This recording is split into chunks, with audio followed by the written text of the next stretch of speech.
Hi, I'm Brian Fox. Welcome to another episode of Fox Talks. Tonight we're joined with the Rada Frolichstein from Rada Boutique on Main Street in Wakefield and Main Street in Melrose.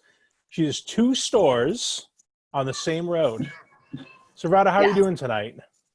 I'm doing great. The weather is beautiful. I'm on my porch talking to Brian Fox, the famous guy in Wakefield. I have to say, you gave me the opportunity to be a model at your store twice now.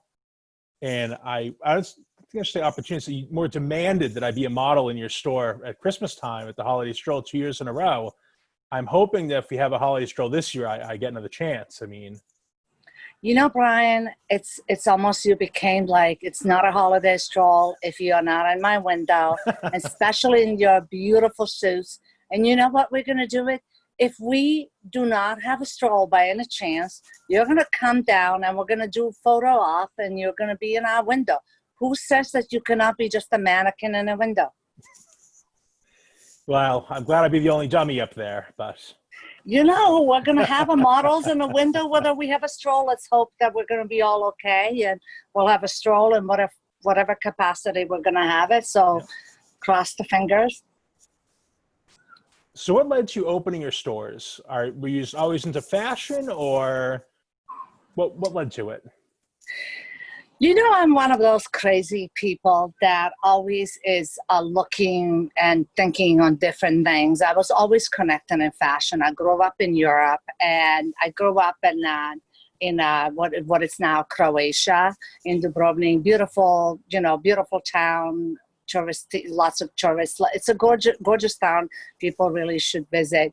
And after that, I moved to Paris and lived there for 4 years. And of course, that's like the world of all fashion. And just by growing up, we would go with wearing high heels, 6 o'clock in the morning, buying tomatoes at the farmer's market. It was all about every day dress up. So it's kind of like embedded in me. And when I moved to the States, I work again within the fashion industry as a diamond and gemstone buyer for a large company in Boston. And when we decided to start a family, we searched around towns where to move from Back Bay at the time, my husband and I. And I fell in love with Wakefield. I fell in love, exit 40, going around a lake and that beautiful church that burned, unfortunately, and all the way down. And I went to, there was not much going on. I loved that old restaurant, Duck Walk, that I like, was great. And then farmland was like, to me, like kind of a European feel deli. I'm like, I have to live here. But I also researched the town, and I was really, really impressed with a music department in Wakefield. And also that, to me, my husband, I'm not musical at all, but my husband is. So it's important to give your children musical education. So one of the other reasons we researched the school system and proximity to lake, proximity to Boston. It's just this is like my little baby here in Wakefield. And once I had my children, my daughter, and then after that, my son. My daughter was 4 and my son was 2. I just could not be just stay-at-home mom, but I couldn't go back to my old job because that required a lot of traveling, a lot of intense work from all day long till 10 o'clock at night. I mean, just the type of jobs, it's never 9 to 5. So it's not really feasible to be a mom, and not for me at least. So I went and I purchased a small little consignment shop in Greenwood, used to be called The Wardrobe. It was just a, hole in a wall. And I just kind of hey, if I could do all of these things in my life, I could run a little teeny store in Greenwood. And from there, I bought my own dream, what I'm going to create one day. And it's not that I knew at the time what I'm going to create, but it's kind of evolved the day to day. I wake up 2 o'clock in the morning and scheme up something. So it's just one thing led to the other, and the rest is history. So the Wakefield store came first. How many years has that been there? I believe it's like 16 years if you count the Greenwood Yeah. location, but I opened downtown Wakefield in 2008, where entire world is collapsing. Here I Hmm. am opening a business. I mean, a lot of my friends really thought I was like lost all of my marbles. I mean, who does that, building a location? It was sort of like a big build out, a lot of money and all. But it somehow it felt right, and somehow I felt like I'm welcome in town, and I have been always welcome in this town. I felt like it, some other time maybe not like, but those are like, in overall, it's a very positive town. I'm like blessed to be here, to live here, raise my children, have a business in Wakefield. And then you have I your mean, Melrose store too. And now the Wakefield one's more of a consignment store at this point, right? no, well, no, No? Wakefield had, like, you see, I evolved somehow. Somehow I'm evolving every day. It started as a more like a consignment store at first, and then I always we also specialize. We style women. We're not just selling clothes for sake of selling and just kind of moving merchandise like one after the other. So what for me was I always needed fill-in pieces that are very important to dress somebody. Consignment is hit and miss, the sizing and so on. Colors and so on, what a woman need on a daily basis. So I felt like I started adding things. And at the time, even in Greenwood, I started adding a made in USA, made in Italy lines. To this day, majority of my lines are made in USA. I don't think people know as much as, over the years. I don't think it was, I marketed or I like talked. I was proud of taking, buying clothes that I made in this country, like European design, and majority in LA, some in New York. So I started buying new, and all of a sudden, new collection that I would be filling in to help people put their outfits together. It became more in demand as customer demand and more new, and got excited about new. We started buying new more, and it's sort of like consignment became a second part to a point that right now we're only 10% consignment, just handbag and few pieces of clothing. So it's really come down over the years. It's really, it just changed. We change what customers like are asking us or looking for it, or you just change however our customers want us to evolve. We just evolve with them. The market changed, the world that changed, everything. Everything is changing. So we try to like a mouse, like in a swing, like we turn around constantly. But it's exciting, and it's hard work, and sometimes it's treacherous. But generally, I enjoy it. Really, I like what I do. I'm happy that I'm an entrepreneur. It's in my blood. So with everything going on with COVID-19, you've probably been closed since mid-March at this point. How have you been, sustaining your business during that time? Well, it was weird. Like, at first you go through this shock, like panic, and then, at least for me, I only speak for me, that it's sort of like I went to a state of like a really mild depression. Honestly, it was just like you sit there and you watched all the news and you read and you're like, and I had a period that I was just frozen. And again, it took me maybe a couple weeks. It was just like really hard to snap out of it. It's a shocking where you just don't know how you're gonna pay for two businesses and two rents and two set of expenses, and it was just incredible, like crazy. And then one of my snap 2-3 o'clock in the morning moment, I ended up having to like start selling gift cards, but anything really, it wasn't really so much like business was like minimal. We lost our shirts. It's not like we were not online store at all. It's not like I had like, oh, the physical location is closed. Now we're going to be, online focusing. I literally had to rebuild my website, and I learned by doing the website, and it's not like I could afford a specialist to help me build it.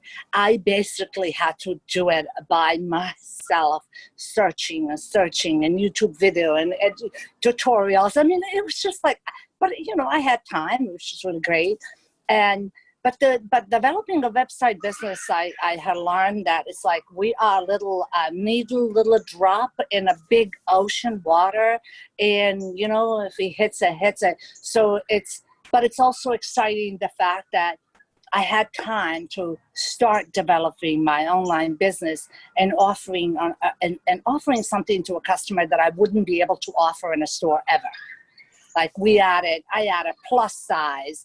I started dealing with my vendors from LA to help me not to buy merchandise, but put it on a website so that I can possibly try to sell it without owning it. It is a juggle, but it was also creative and exciting. And so I started like selling face masks and what it was really down to like, okay, I had a few sales, I could pay electric bill, phone bill, like just those small things that you have to pay no matter what, like to set up. So it kind of like, again, like like a rotating. It wasn't anything to sneeze about it. We were not able to pay anything big or anything, but I worked with a lot of my vendors, whatever, to hold and wait for us to pay them. I worked with them for so many years. They know me well. So it was like, hey, we owe you $2,000 for this that you just shipped. I had shipment spring that arrived the first week in March and literally was in the boxes the whole time. And some of them we had to pay right away, but some we hold it. So it was a struggle, but we learned a lot to adopt, and we learned a lot to take our business to another level, to get more creative, to start offering different services. I am going to be going forward offering virtual consulting. It's a lot. It's a lot. So you've had sidewalk sales in the past, or you bring some stuff outside. I assume when you get the go, you have a smaller store. Will you be bringing more outside if they'll let you, and kind of setting things up to let more people see it, or are you gonna just reduce the numbers a lot in the store? Like I was preparing for this possibly reopening, and as much as I'm really wanted to open yesterday, but at the same token, we just want to make sure that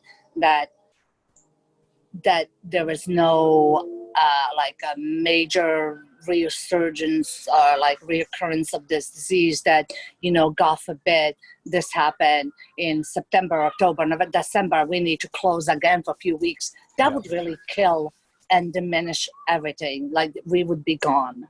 And that to me, like, as much as I would say, okay, like I'll much rather wait a week or two and have it really safer and then just be careful than rush into it. So it's a double sword. Like as a business owner, you want to open yesterday, but as a regular citizen, you want it to be safe. So we're going to do everything that CDC recommends. I already ordered like masks must be worn from my doors, and I'm also rearranging my store, and our location in Wakefield is like 1,600 square feet, so we could have 8 people indoor, but I might just make it maybe 6 people.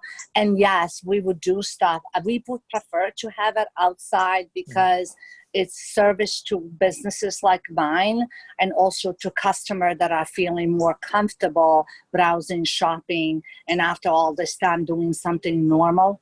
It's the end of the day. It's like, let me just be normal. Like, let me do something normal.